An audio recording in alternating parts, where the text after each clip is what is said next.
हाँ तो बच्चों, कैसे हैं आप लोग। कल मैंने आपको रियल अकाउंट से रिलेटेड कुछ सवाल बताए थे। आज आवासीय खाते से रिलेटेड कुछ, यानी अनरियल अकाउंट जिसको बोलते हैं, उससे रिलेटेड सवाल बताने। कल एक जब सवाल बताया था तो एक उसका जो है मैंने लास्ट में टोटलिंग करने के लिए कहा था आप लोगों से, जो आप लोगों ने नहीं किया। किसी का कोई आंसर नहीं आया है, तो ये अच्छी बात नहीं है। अगर आप लोग पढ़ रहे हैं वास्तव में तो आप लोग उसके आंसर दीजिए, अन्यथा की दिशा में कोई मतलब नहीं पढ़ाने का।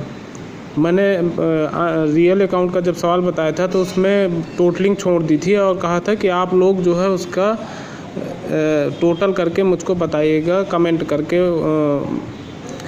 यूट्यूब में, लेकिन आप लोगों ने नहीं बताया, तो ये गलत बात है।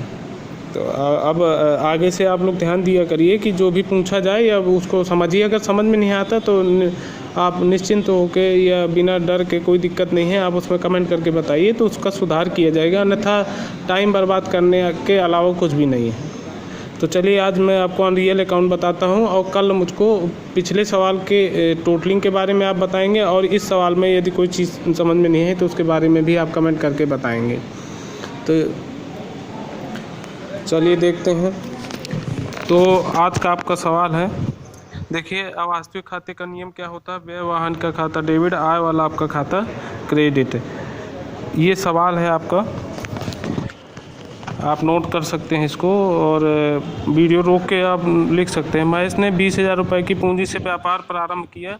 ये अवास्तविक खाते के अंतर्गत नहीं आता है। फर्स्ट डे जब मैंने आपको सवाल लगवाया था तो मैंने आपसे बताया था कि ये जो है जनरल एंट्री का है, और ये इसमें नियम ये लगता है कि जिस चीज़ से व्यापार प्रारंभ किया जाता है उसी चीज़ को डेबिट किया जाता है, और कैपिटल अकाउंट को क्रेडिट किया जाता है। तो देखिए, इसमें जो है उसने पूंजी से व्यापार प्रारंभ किया है। पूंजी का मतलब होता है कैश, तो ये इसका जनरल एंट्री होगी cash account debit to capital account, आप देख सकते हैं।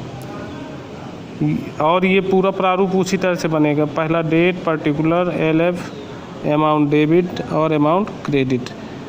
तो यहाँ पे पहली एंट्री हो गई cash account debit to capital account, और इसके बाद इसकी डेफिनेशन लिख दी, बीइंग बिजनेस स्टार्टेड। इसके बाद है सेकंड आपका बिजली बिल चुकता किया।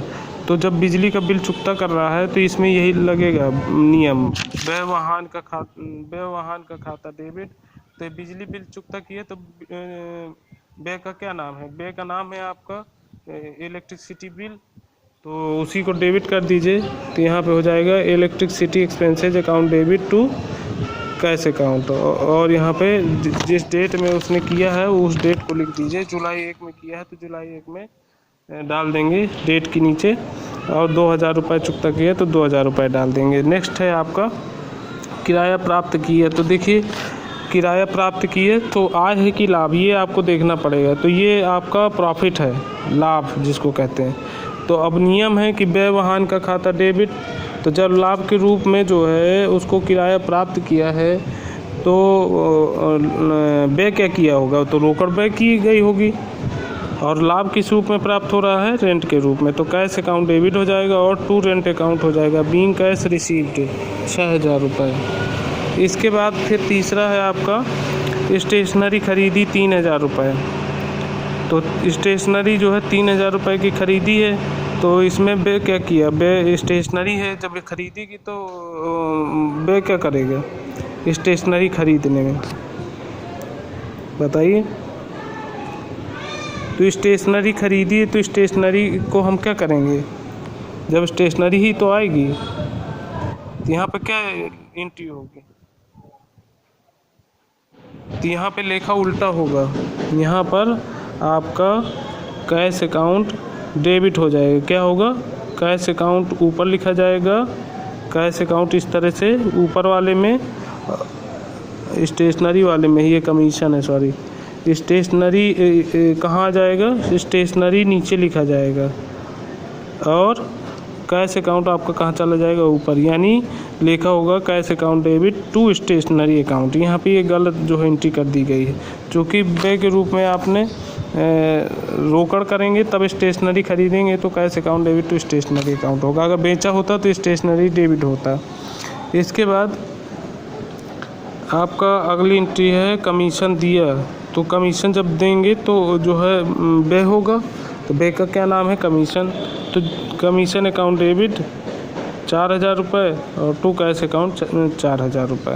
ये आप देख सकते हैं, इस तरह से आपका ये बनेगा और डेट यहाँ पे ये पड़ जाएगी। इसके बाद है 5,000 रुपये दोस्त की शादी में व्यवहार दिया है।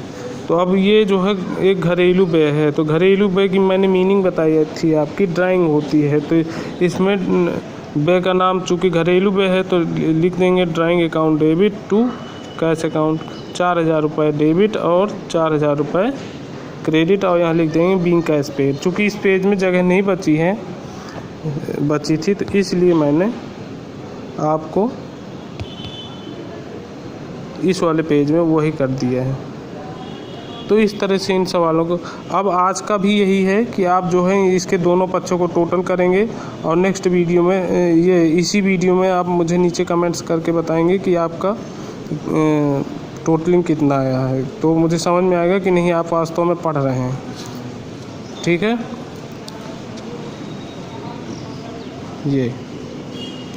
ये पूरे लेके हो गया। अब कोई चीज़ समझ में ना आए तो आप मुझे तो बताएं कमेंट करके।